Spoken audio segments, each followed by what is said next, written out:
अस्सलाम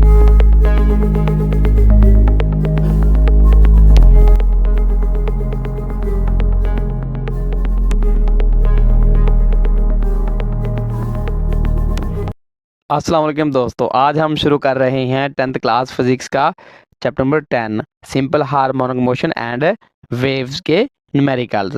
मतलब वो न्यूमेरिकल्स जहां फिजिक्स और मैथ मिलकर आपको थोड़ा कंफ्यूज करते हैं और थोड़ा इम्प्रेस भी। तो आज का न्यूमेरिकल 10.1 एक सिंपल पेंडुलम के बारे में है, अर्थ और मून दोनों के लिए। देखते हैं पेंडुलम को ग्रेविटी का कितना असर होता है। रेडी, चलिए शुरू करते हैं।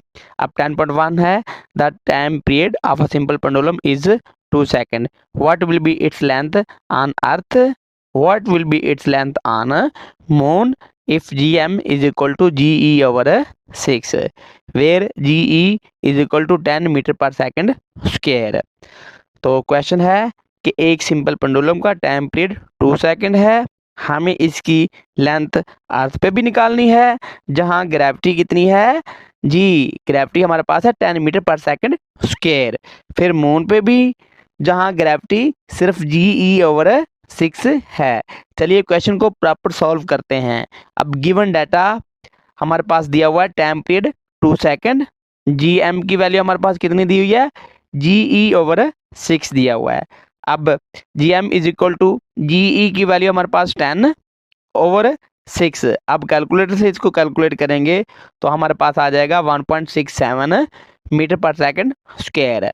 तो अब हमने मालूम क्या करना है, तो टू फाइंड एल ई मतलब length of simple pendulum on earth, और इसके बाद हमने मालूम करना है एल एम, इसका मतलब है कि length of simple pendulum on moon. तो सबसे पहले फार्मूला याद करें जी। फार्मूला याद है, नहीं याद?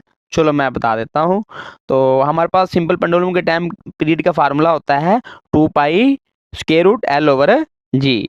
अब ये हमने बेसिकली फाइंड आउट करना है लेंथ को, ठीक है। अब लेंथ हमारे पास स्क्वायर रूट में है, तो स्क्वायर रूट को हम कैसे खत्म करते हैं, दोनों तरफ स्क्वायर रूट, दोनों तरफ स्क्वायर लेकर, ठीक है। तो अब T square is equal to 4 pi square. अब ये 4 पाई स्क्वायर कैसे आया, दोनों तरफ हमने स्क्वायर अप्लाई किया, ठीक है। तो ये 4 पाई स्क्वायर और एल ओवर जी हो जाएगा। अब इसके बाद ये जी दूसरी तरफ डिवाइड हो रहा है, और जब दूसरी तरफ जाएगा तो क्या हो जाएगा मल्टीप्लाई, और ये 4 पाई स्क्वायर इस तरफ आएगा तो क्या हो जाएगा डिवाइड हो जाएगा। तो यहाँ से हमारे पास लेंथ की वैल्यू आ गई टी स्क्वायर मल्टीप्लाई जी ओवर 4 पाई स्क्वायर। अब हमने सिंपल पेंडुलम की लेंथ मालूम करनी है ऑन सरफेस ऑफ अर्थ, तो उसका फार्मूला क्या होगा, T square multiply G E over 4 pi square.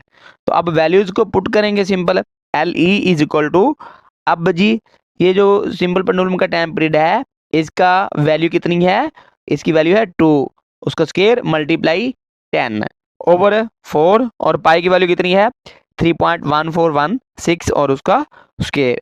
जब कैलकुलेटर से इसको कैलकुलेट करेंगे तो आ जाएगा L E is equal to 40 over 39.47। तो यहाँ से लेंथ हमारे पास आ गई 1.073 मीटर। तो ये किसकी लेंथ है, सिंपल पेंडुलम की ऑन सरफेस ऑफ अर्थ। अब इसके बाद हम कैलकुलेट करते हैं length of a simple pendulum on surface of moon.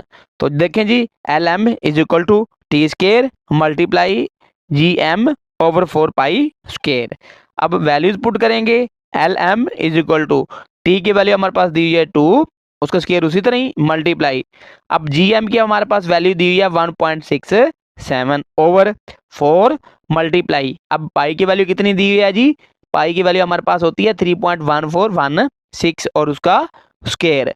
इसके बाद G L M is equal to 6.68 over, अब इस सारे को कैलकुलेट करेंगे ना, जब 4 मल्टीप्लाई 3.1416 इसका स्क्वायर, तो ये हमारे पास आ जाएगा 39.4। अब इसके बाद G L M is equal to, अब इसको कैलकुलेटर से अगर कैलकुलेट करेंगे तो हमारे पास आ जाएगा 0.169 मीटर। तो दोस्तों इस न्यूमेरिकल के अंदर हमने पेंडुलम की दुनिया को समझा। अर्थ पे इसकी लेंथ 1.073 मीटर थी, जबकि मून पे इसकी लेंथ 0.169 मीटर थी। तो दोस्तों ये है फिजिक्स का मैजिक। ग्रेविटी हर जगह अपनी कहानी सुनाती है। अब चलते हैं अगले न्यूमेरिकल की तरफ लेकिन जाने से पहले अगर आपको इस पेंडुलम का मैजिक और फिजिक्स का ट्विस्ट पसंद आया हो तो रियाजी वाला को सब्सक्राइब ज़रूर करें। अब हम चलते हैं मून की तरफ। हाँ सही सुना, क्योंकि ये पेंडुलम हमने मून की तरफ भेज दिया है और वहाँ की ग्रेविटी देखनी है। तो चलिए शुरू करते हैं और सबसे पहले न्यूमेरिकल की स्टेटमेंट को पढ़ते हैं। 10.2 a pendulum of length 0.99 metre is taken to the moon by an astronaut. The period of the pendulum is 4.9 second. What is the value of g on surface of the moon? तो दोस्तों ये pendulum हमारे पास 0.99 metre का है और जब ये moon पर गया तो इसका टाइम पीरियड 4.9 सेकंड हो गया। अब ये सवाल पैदा होता है कि जी की वैल्यू मून पर कितनी होगी। अब चलते हैं प्रॉपर वे में न्यूमेरिकल को सॉल्व करते हैं।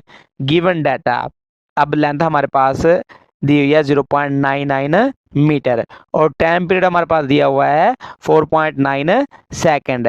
अब हमने मालूम क्या करना है, जीएम हमने मालूम करना है। सॉल्यूशन में देखें जी, सॉल्यूशन में हमारे पास सबसे पहले तो हमें पता होना चाहिए कि सिंपल पेंडुलम के टाइम पीरियड का फार्मूला क्या है।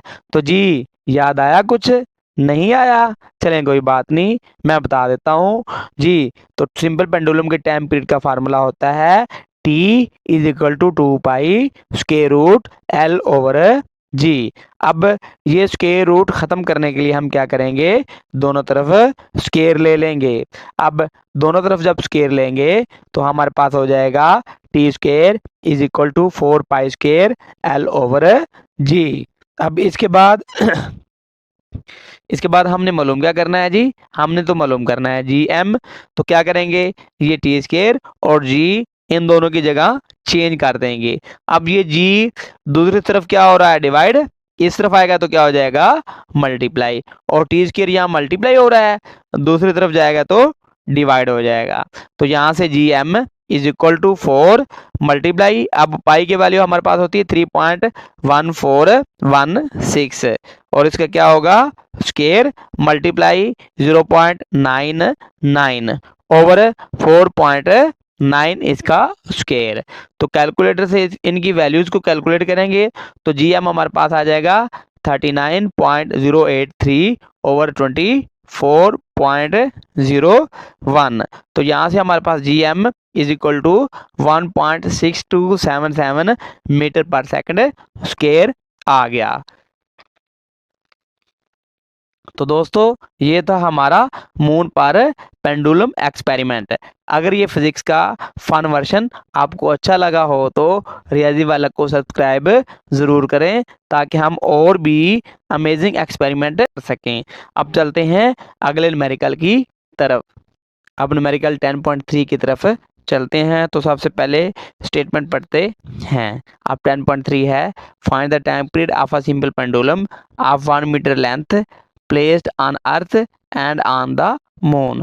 The value of g on surface of moon is 1/6 of its value on earth, where ge is equal to 10 metre per second square.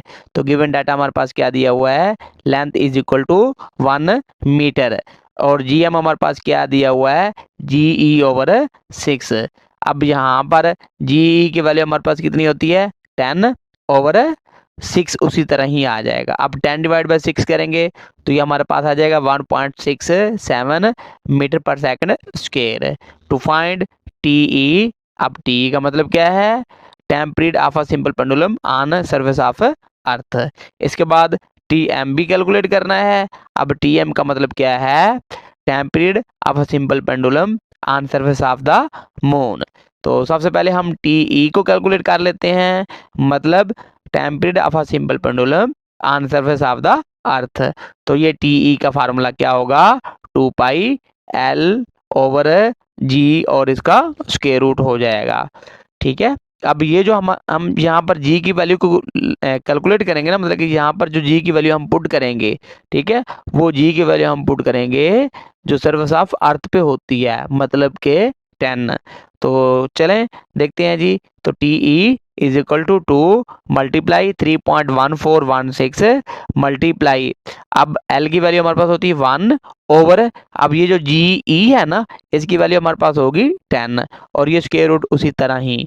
अब कैलकुलेटर से इसको कैलकुलेट करेंगे ना तो हमारे पास TE इज इक्वल टू 1.986 और हमारे पास साथ में आ जाएगा सेकंड है, ठीक है। और इसके बाद अब हम आगे कैलकुलेट करते हैं time period of a simple pendulum on surface of the moon. तो लगाएं जी इसका formula, TM is equal to 2 pi square root L over G। अब TM is equal to 2 multiply 3.1416 multiply, अब L की वैल्यू हमारे पास होती है 1 और यहाँ पर जो G की वैल्यू हम लगाएंगे ना, ठीक है, वो वाली वैल्यू लगाएंगे जो हमने ऊपर कैलकुलेट की थी, मतलब GM is equal to G over 6 और इसको हमने कैलकुलेट किया था तो हमारे पास आया था 1.67 मीटर पर सेकंड स्क्वायर। तो ये वाली वैल्यू हम कैलकुलेट करेंगे यहाँ पर लगा के। तो अब इसको देखें जी, TM is equal to 4.862 second हमारे पास इसका आंसर आ गया। तो जी स्टूडेंट्स, उम्मीद है आपको इस न्यूमेरिकल की बहुत अच्छी तरह से समझ आ गई होगी। तो अब चलते हैं अगले न्यूमेरिकल की तरफ। न्यूमेरिकल 10.4 है, a simple pendulum completes one vibration in 2 seconds, calculates its length when G is equal to 10 metre per second square. तो जी स्टूडेंट्स, आप गिवन डाटा देखें, गिवन डाटा में हमारे पास क्या दिया हुआ है। तो गिवन डाटा में हमारे पास टाइम पीरियड दिया हुआ है 2 सेकेंड्स और इसके साथ ही हमने कैलकुलेट क्या करना है, हमने कैलकुलेट करना है length of a simple pendulum, ठीक है। अब फार्मूला यहाँ पर लगाएं सिंपल पेंडुलम का टाइम पीरियड वाला। तो क्या फार्मूला है जी, याद है? चलें कोई बात नहीं, मैं बता देता हूँ। तो ये सिंपल पेंडुलम का फार्मूला टाइम पीरियड का है T is equal to 2 pi और square root L over G। अब क्या करेंगे, दोनों तरफ स्क्वायर अप्लाई करेंगे। तो जब दोनों तरफ स्क्वायर लेंगे तो हमारे पास क्या आएगा, T square is equal to 4 pi square और L ओवर G आ जाएगा। अब इसके बाद क्या करेंगे, L को हमने कैलकुलेट करना है, L हमने मालूम करना है।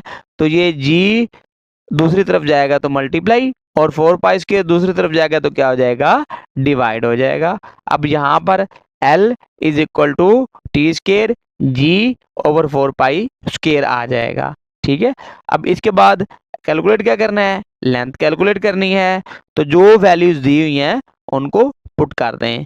तो देखते हैं जी, अब L इज इक्वल टू, अब T की जगह हम उसकी वैल्यू पुट करने जा रहे हैं 2, ठीक है, और स्क्वायर उसी तरह ही मल्टीप्लाई G की वैल्यू 10 ओवर 4 पाई की वैल्यू हमारे पास 3.1416 और इसका स्क्वायर। तो कैलकुलेटर से इसको कैलकुलेट करेंगे तो L is equal to 40 over 39.48 आ जाएगा, ठीक है। अब यहाँ से L is equal to 1.0133 meter आ जाएगा।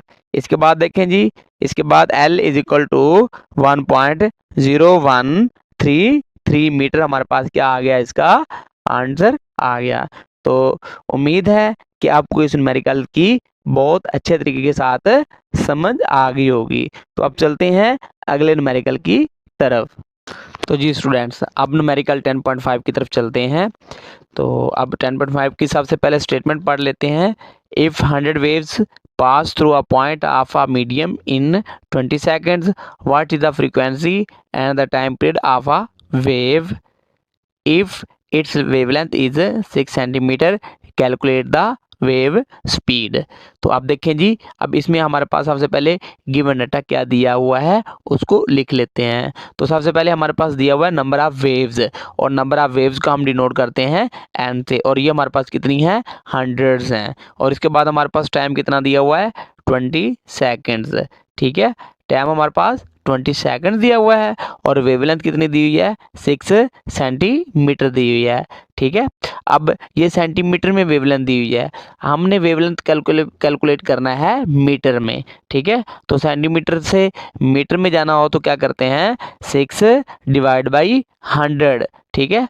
तो अब वेवलेंथ मतलब lambda is equal to 0.06 metre. अब हमने मालूम क्या करना है, तो देखें जी, सबसे पहले हमने मालूम करना है फ्रीक्वेंसी, इसके बाद हमने मालूम करना है time period of the wave, और इसके बाद हमने मालूम करना है वेव स्पीड।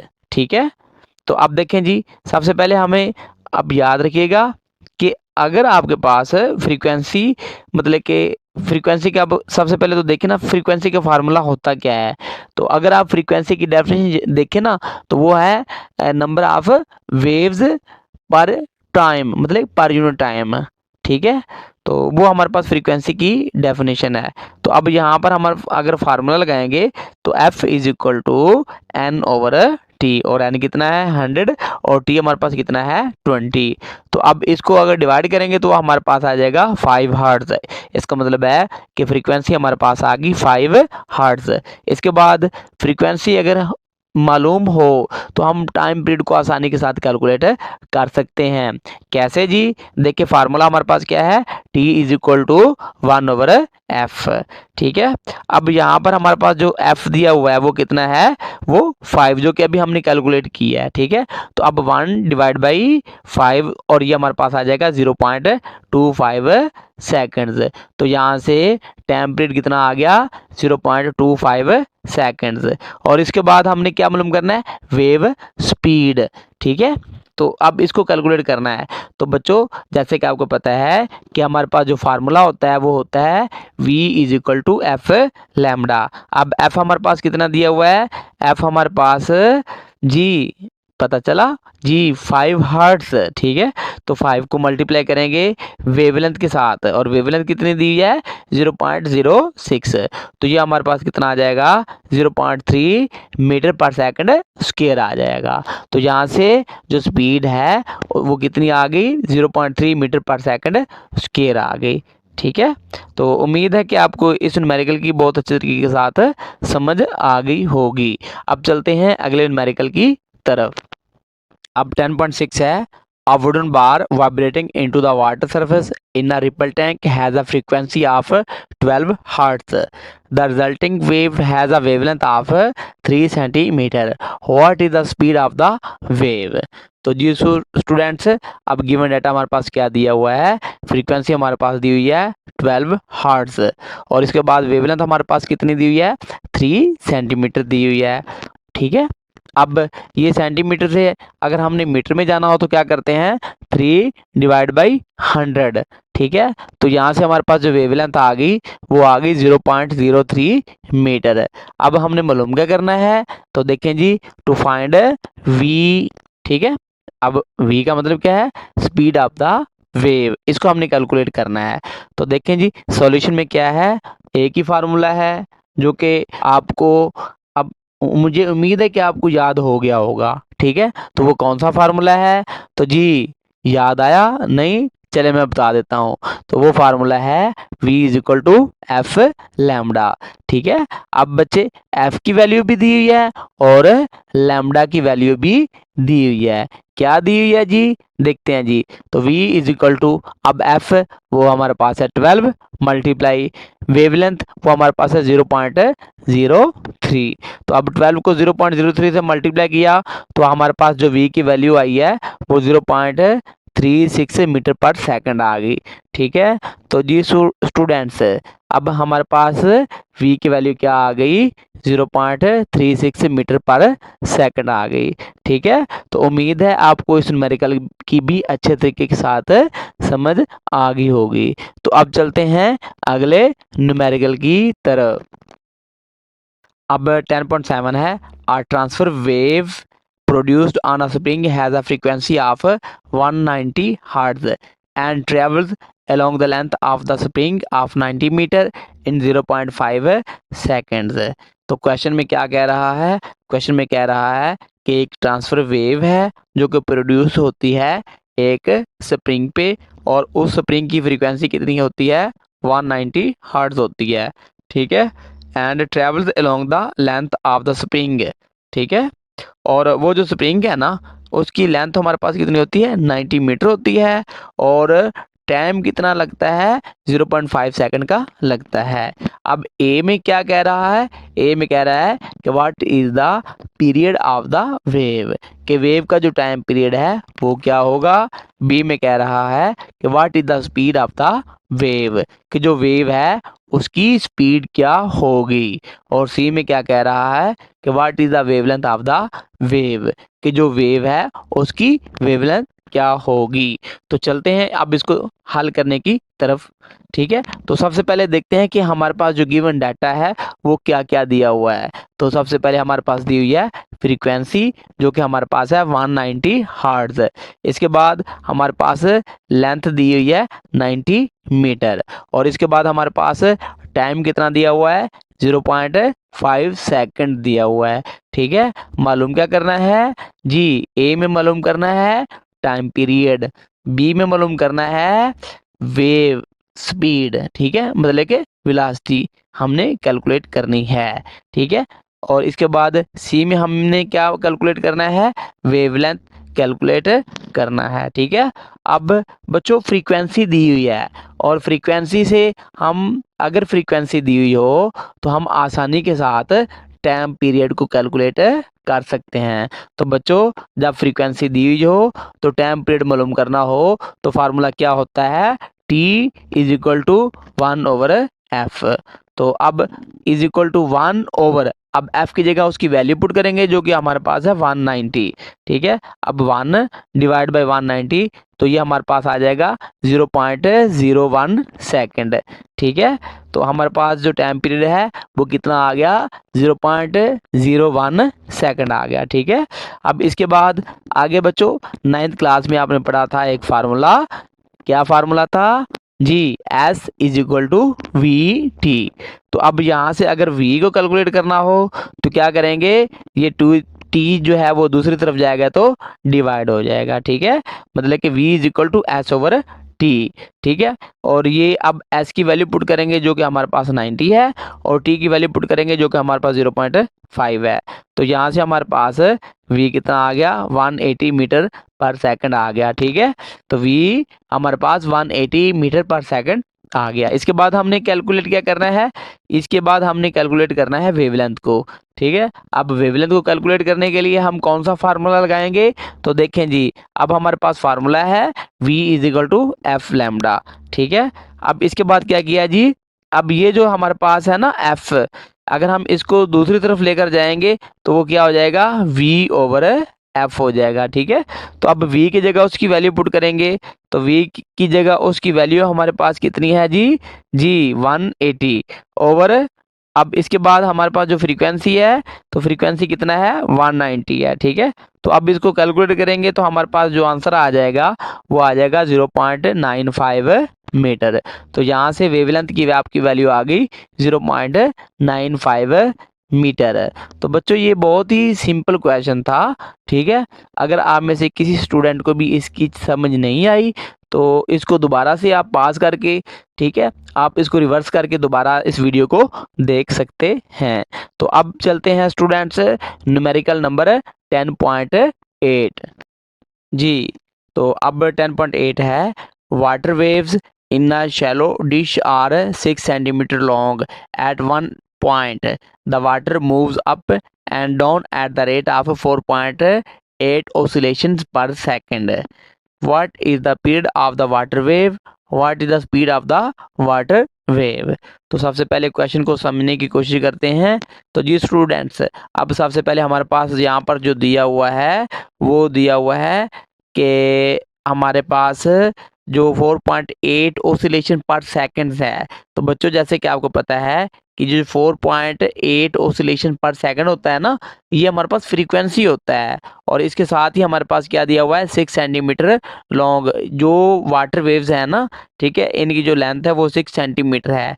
तो बच्चों हम अब ये जो हमारे पास दिया हुआ है ना 6 सेंटीमीटर, ये हमारे पास दिया हुआ वेवलेंथ। ठीक है, तो अब यहाँ से lambda is equal to 6 centimetre. अब 6 डिवाइड बाई 100 करेंगे। अब डिवाइड बाई 100 क्यों करेंगे? क्योंकि सेंटीमीटर से मीटर की तरफ जाना हो तो डिवाइड बाई 100 करते हैं। अब कैलकुलेटर से इसको कैलकुलेट करेंगे तो आपके पास आंसर आ जाएगा 0.06 मीटर।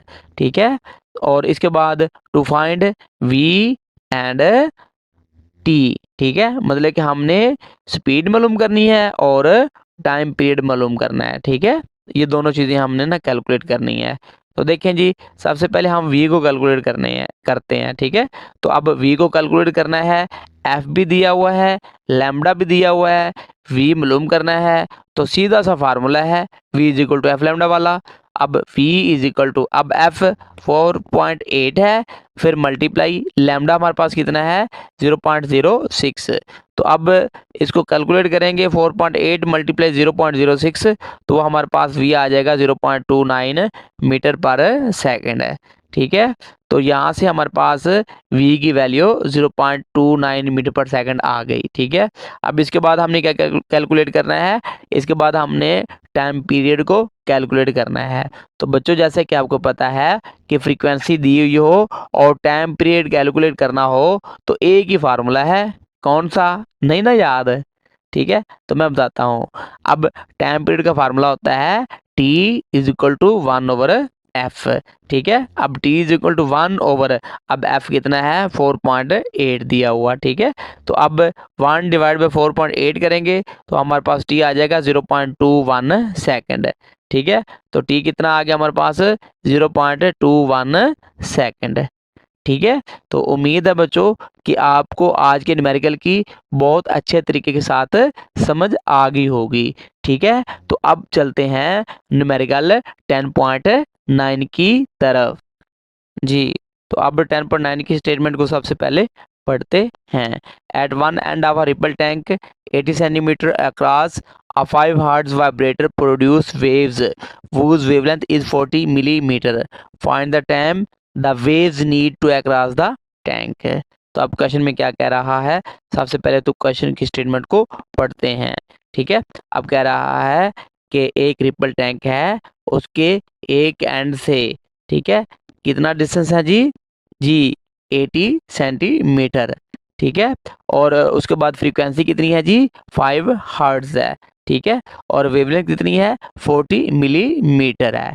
ठीक है, अब मालूम क्या करना है? टाइम मालूम करना है वेव्स का। ठीक है, तो अब गिवन डाटा में देखें जी कि हमारे पास फ्रीक्वेंसी हमारे पास दी हुई है 5 हर्ट्ज। ठीक है, वेवलेंथ हमारे पास कितनी दी हुई है? 40 मिलीमीटर। अब मिलीमीटर का मतलब कि मिली जो है इसका मतलब होता है डिवाइड बाई 1000। तो 40 डिवाइड बाई 1000। ठीक है, और ये मीटर उसी तरह ही। तो अब कैलकुलेटर से इसको कैलकुलेट करें तो ये हमारे पास आ जाएगा 0.04 मीटर। ठीक है, और ऐसा हमारे पास कितना दिया हुआ है? 80 सेंटीमीटर। अब सेंटी को मीटर में चेंज करेंगे तो क्या होगा जी? 80 डिवाइड बाई 100 मीटर। तो ये हमारे पास आ जाएगा 0.8 मीटर। अब मालूम क्या करना है जी? मालूम करना है टाइम। ठीक है, मतलब स्मॉल टी हमने कैलकुलेट करना है। तो अब फार्मूला कौन सा लगाएंगे? सबसे पहले इस न्यूमेरिकल के अंदर दो फार्मूला लगेंगे। ठीक है, सबसे पहला जो फार्मूला होगा वो होगा v is equal to F lambda वाला। ठीक है, तो अब यहाँ से v is equal to F, उसकी वैल्यू हमारे पास है 5 मल्टीप्लाई, अब लैम्डा की वैल्यू कितनी है? 0.04। ठीक है, तो अब यहाँ से अगर इसको हम कैलकुलेट करेंगे ना, ठीक है, तो हमारे पास आंसर आ जाएगा 0.2 मीटर पर सेकेंड। इसके बाद जी ये तो हमारे पास v आ गया ना। अब आप सोच रहे हैं कि हमने तो t मालूम करना था, तो ये v क्यों मालूम किया?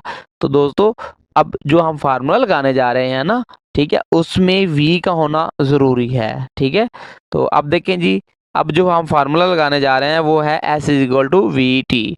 ठीक है, अब अगर यहाँ से t को कैलकुलेट करेंगे तो क्या होगा?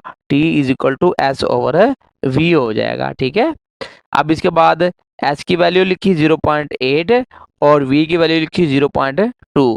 तो यहाँ से हमारे पास टाइम कितना आ गया? 4 सेकेंड। ठीक है, तो टाइम हमारे पास कितना? सेकंड। और इस तरह हमारे पास ये 10.9 न्यूमेरिकल जो है वो अपने इख्तिताम को पहुंचा। तो उम्मीद है कि आपको 10.9 न्यूमेरिकल की अच्छे तरीके के साथ समझ आ गई होगी, जो कि बहुत ही सिंपल सा था। ठीक है, तो अब इसके बाद आगे हम न्यूमेरिकल की तरफ चलते हैं 10.10, जो कि आखिरी है। ठीक है, अलविदाई प्रोग्राम हमारा जो है ना, ठीक है, आखिरी न्यूमेरिकल हमारा अब शुरू होने जा रहा है। ठीक है, अब न्यूमेरिकल 10.10 है।